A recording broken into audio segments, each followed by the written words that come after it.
चौहान, फिर आपको अगर वसुंधरा राजे सीएम बनती तो सीनियर नेता के नाते वो भी इस नाम में रेस में जुड़ सकते हैं, तो और अमित शाह, तो इस नंबर 2 के रेस को कम किया जाए, छोटा किया जाए, इसमें रेस में बहुत ज्यादा लोग ना रहे। एक चर्चा ये भी है कि अमित शाह अपने आप को नंबर 2 मानते हैं और मानते हैं कि इसके बाद वो प्रधानमंत्री के दावेदार होंगे प्रधानमंत्री मोदी के बाद। तो वैसी स्थिति के लिए भी कहा जाता है कि इन लोगों का अगर पत्ता कट रहा है तो एक वजह ये भी है कि ये लोग बड़े दावेदार आने वाले समय में हो सकते हैं। तो योगी और प्रधानमंत्री मोदी नहीं, अमित शाह की लड़ाई जग जाहिर है, हालांकि अब पब्लिक में नहीं आती है, लेकिन सबको पता है कि किस तरह से एक तरह से कहा जाए, क्या कहते हैं हम लोग उसको, जो कोल्ड वार चल रहा है, कोल्ड वार दोनों के बीच में चल रहा है और सबकी जानकारी में है। चुनाव से पहले भी ये कोल्ड वार दिखा था 2022 से पहले, उसको शांत करने की कोशिश की गई, प्रधानमंत्री मोदी ने इंटरवीन किया उस मामले में, योगी जी को बुलाया गया दिल्ली। तो कहीं ना कहीं ये एक मामला भी चर्चा में रहता है कि नंबर 2 में कौन होगा, और अगर रास्ते में कोई है तो उनको पहले ही रास्ते से हटा दिया जाए। तो शिवराज सिंह एक बड़ा नाम है, ओबीसी का नाम है, 4 बार के मुख्यमंत्री रहे थे और वो दावेदार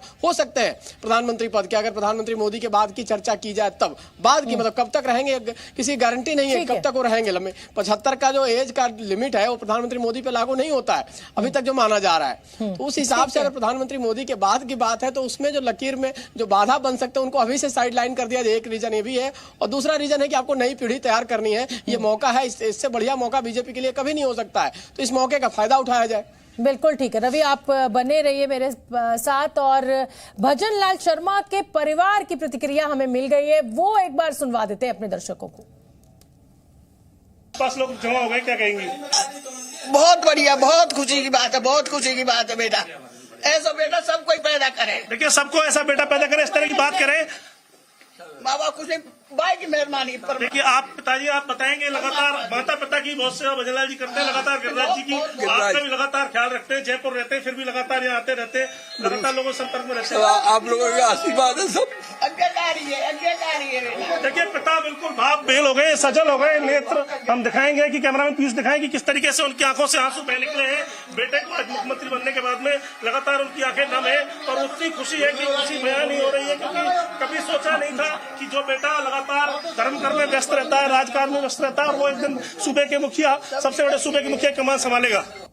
तो देखिए, ये 2 तस्वीरें हम अभी तक आपको दिखा रहे थे। पहली तस्वीर में भजन लाल शर्मा, जो कि नवनिर्वाचित विधायक दल के नेता हैं, मुख्यमंत्री के लिए नाम उनका चुना गया है और उनको लोग विश करते हुए, बधाई देते हुए, जाहिर सी बात है एक बड़ा सरप्राइज, पहली बार विधायकी का चुनाव लड़ा, पहली बार सांगानेर सीट से वो विधायक बने और सीधे मुख्यमंत्री। हालांकि मनोहर लाल खट्टर भी ऐसा ही नाम है, विधायक बने पहली बार और फिर मुख्यमंत्री, जैसा कि रवि त्रिपाठी ने अभी हमें जानकारी भी दी। ये तस्वीरें 2 बड़ी खास हो जाती हैं। अब मैं एक बार फिर से रुक कर लेती हूं अंकुर त्यागी, दिया कुमारी और प्रेमचंद्र बैरवा, इनको बनाया गया है उप मुख्यमंत्री।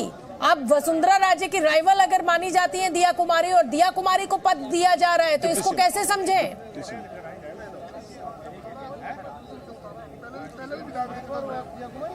देखिए, दिया कुमारी को राइवल न समझ के आप राजपूत एक समाज से आने वाले एक प्रमुख चेहरे के तौर पे अंकुर, मैं आपको 10 सेकंड के लिए रोकूंगी और ये तस्वीर आपको दिखा दें प्रधानमंत्री नरेंद्र मोदी के साथ। ये आप भजन लाल शर्मा की तस्वीर देखिए, हालांकि ये पुरानी तस्वीर है, मुझे लगता